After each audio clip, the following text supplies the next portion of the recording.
ताकतवर न आहे जेको वॾेरो आहे जेको गुंडो आहे जेको दादागिरी थो करे तो तव्हां बिल्कुलु हीउ जेको गॾु थिया डिवीज़न जा दोस्त तव्हां सभिनी खे जस हुजे ऐं मां तव्हांखे इहा वरी बि चवां थो तव्हांखे मुबारक हुजे तव्हां बदीअ जो मुज़ाहिरो करे पंहिंजा सभु मुतालबा जेके आहिनि उहे मञाया आहिनि मां तव्हां सभिनी खे सुञाणियो आहे हाणे रोड पाण ख़ाली था कयूं पिया हीउ धरणो जेको आहे हटायूं था पिया ऐं वरी जेकॾहिं असां सम्झूं था त अञा ज़्यादती थी थिए ऐं जेकॾहिं को बि SHO या पुलिस वारो वॾेरे जी मदद करे त ॿीहर जेको आहे सुभाणे असां DIG ऑफिस जे ॿाहिरां जेको आहे धरणो हणंदासीं ऐं कॾहिं बि असां चुप न वेंदासीं जेसिताईं जवाबदारनि खे सज़ा न थींदी तव्हां दोस्तनि जी महिरबानी ऐं हितां जे दोस्त तव्हांजे लाइ मानी जो इतमाम बि कयो आहे सभु प्रेस क्लब दोस्त आहिनि हुते वेठी मानी खां मुंहिंजी महिरबानी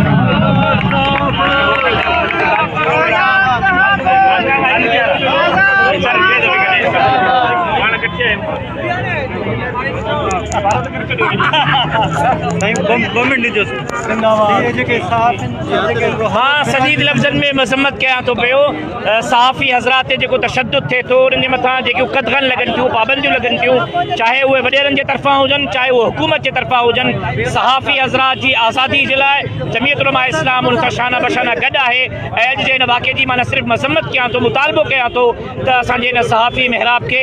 इंसाफ़ ॾिनो वञे ऐं उन में मुलविस अनासिर खे फौरी तौर ते इतिहास ते टंगियो वञे तक़रीबन हींअर ताईं पूरी सिंध में 10 खां मथे थी चुका आहिनि सहाफ़ी जंहिंमें ज़ुल्फ़िकार मुदरानी आहे अजय लालवाणी आहे या हुन खां पोइ अली शेर राजपर आहे इहे वाक़िया रुकजनि छो न था हालांकि हुकूमत पीपल्स पार्टी जी आहे उन जे हूंदे बि माना इहे वाक़िया वॾेरा शाही आहे सरदार शाही आहे वॾेरनि खे प्रोमोट करण जे लाइ वॾेरनि जो ज़िले जे अंदरि तसल्लुत बरक़रार रखण जे लाइ हर तबके के कुचलण की कोशिश कई थी वञे चाहे वो सहाफ़ी हुजे चाहे वो आवाम हुजे चाहे वो ब्यूरोक्रेट्स हुजे जेकॾहिं उहो वॾेरनि सरदारनि ख़ाननि नवाबनि जो ग़ुलाम बणिजी रहंदो त पोइ उनखे क़बूल कयो वेंदो पर जेकॾहिं को ऑफिसर को सहाफ़ी को डॉक्टर को आम माण्हू बि पंहिंजी आज़ादीअ जो इज़हार कंदो त उनखे कुचलियो वेंदो उनखे क़तल कयो वेंदो सिर्फ़ु सहाफ़िन जा हितां लाश नाहिनि खयां विया हितां त सिंध जे धणियुनि जा लाश खयां विया शहीद ख़ालिद महमूद सुमरे जो शहीद बशीर ख़ान कुरैशी जो जंहिं बि हिते आवाज़ बुलंद कयो वियो आहे उनजे आवाज़ खे ख़ामोश करण जी कोशिशि कई वई आहे मां सम्झां थो त हाणे इहा रिट न हलंदी केतिरियूं ज़बानूं ख़ामोश कराईंदो इंशाअल्लाह हाणे हर माण्हू ॻाल्हाइण सिखी जेके वाक़िया कीअं रुकबा आवाम बि मुंतशिर आहे अवां बेदार थिया आहियो अवां सुजाग थिया आहियो अवाम जसी ताईं बेदार आहे अवाम जसी ताईं सुजाग आहे त इंशाअल्लाह इन्हनि जो सदेबाब ज़रूरु थींदो डॉक्टर खालिद महमूद जिंदाबाद राशिद महमूद जिंदाबाद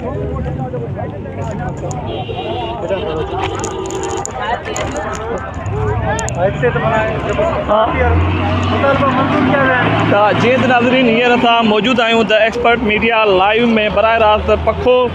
बाईपास इंडस हाईवे ते मौजूदु आहियूं हीउ जेको रस्तो लाड़काणे खां सखर सीपे खां वेंदे लाहौर ताईं वञे थो ऐं इस्लामाबाद ते जॾहिं हेॾां खां कराची खां वेंदे बलूचिस्तान जे तरफ़ हीउ रस्तो वञे थो हीउ रस्तो सुबुह लाको बंदि हुयो जंहिंमें इलाइक़े जे तमामु मुख़्तलिफ़ शहरनि खां सहाफ़ी सियासी समाजी तंज़ीमनि समेत तमामु शऊरवंदनि भरपूर साथ ॾिनो जॾहिं त हींअर जमीयत उलमा इस्लाम जे अॻुवाण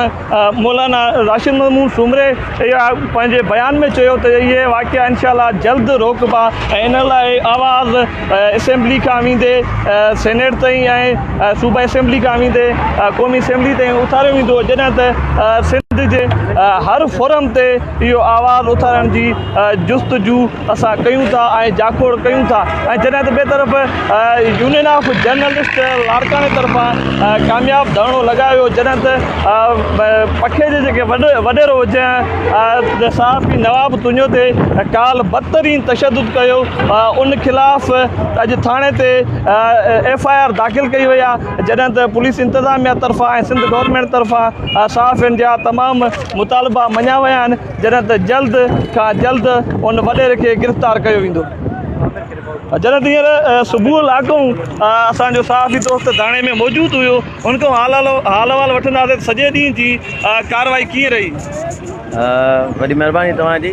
विकी वञा उहो कीअं थींदो झुकी वञा उहो कीअं थींदो हौसलो आहियां बेसहारनि ऐं मज़लूमनि जो झुकी ऐं मुड़ी वञा उहो कीअं थींदो दोस्तो साथियो असांजो ही जेको एहतजाज हुयो उहो असांजे सीनियर अॻवाननि जी महिरबानी सां ऐं हितां जे आला अमलदारनि जे ताउन सां उहो धरणो पंहिंजे अख़्ताम पसीर थियो आहे ऐं ॻाल्हियूं जेके आहिनि उहे कामयाबु थियूं आहिनि त उहो जेको बाअसर वॾेरो आहे ऐं उन सां गॾोगॾु उहो पुलिस अमलदार उतां हद जो SHO जेको सहूलियतकार बणियल हुयो उन वॾेरे जो उन ते बि FIR कई वेंदी ऐं उनखे बि गिरफ़्तार कयो वेंदो। जी जॾहिं त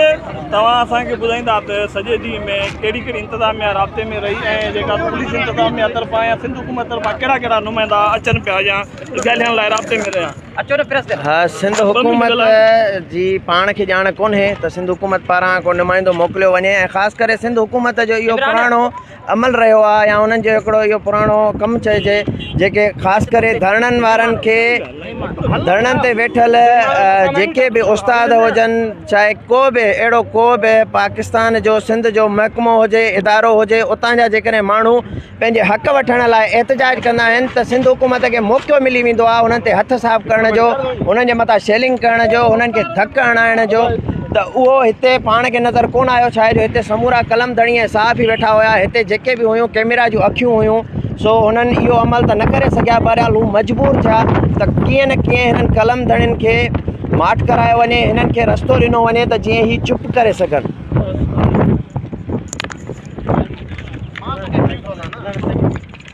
सभ खां पहिरीं तव्हां असांखे ॿुधायो त वाक़ियो कीअं पेश आयो उनजा असुल कारण छा आहिनि अॼु धरणे में छा माहौल रहियो ऐं उन खां पोइ छा आख़िर ताईं नतीजो निकितो? असल में कारण इहो हुयो त हिन जे जेके ॻोठाणा आहिनि उन ॻोठाणनि जी खॾ हुई उन ते उन्हनि जे अबे ॾाॾनि खां वठी उते नेकर हुयो ॻोठ जो जेको उनजे मक़ामी ॻोठ जो जेको वॾेरो आहे उन खॾ ते कब्ज़ो करणु चाहे पोइ नवाब अली तुने अॻुवाणी करे जेको आहे सो मुख़्तलिफ़ क़िस्मनि जा केस बि ऐं धरणा बि एहतजाज बि रिकॉर्ड कराया तंहिंजे करे हुतां जो जेको मक़ामी जेको वॾेरो आहे उहो उनजे मथां ॾमिरजी पियो ऐं जेको आहे सो पंहिंजा जेका हंटर ठाहे उनजे मथां वेशाणो तशदुद कंदो रहियो तशदुद करे उनजो हिकिड़ो वीडियो ठाहे ऐं हू सोशल मीडिया ते हुन वायरल कयो। उन खां पोइ जेको यूनियन ऑफ जर्नलिस्ट जा जेके अॻुवान आहिनि लारकान डिवीज़न जा उनजो नोटिस वठी ऐं हीअ जेको पखे में हीअ एहतजाजी धरणो हयो आहे उन धरणे जो बि उन्हनि ख़ातिरी कराई आहे त जेके असांजा ही मुख्य जवाबदार आहिनि जिन नवाब अली तुनियो जे मथां जेको हंटरनि सां वार कयो उन्हनि खे गिरफ़्तार कयो वेंदो। ऐं जॾहिं त हींअर जेको आहे पुलिस पको पुलिस छापो हयो आहे या न उनमें का गिरफ़्तारी थी आहे? अच्छा कुझु टाइम पहिरियों जेॾी महिल उनजे मथां हमिलो कयो हो उन टाइम जो उन गिरफ़्तार कया हुया उहे जवाबदार पोइ उन्हनि खे उन्हनि रिहा करे छॾियो। हिन टाइम जो का बि गिरफ़्तारी अमल में न आई आहे। ठीकु आहे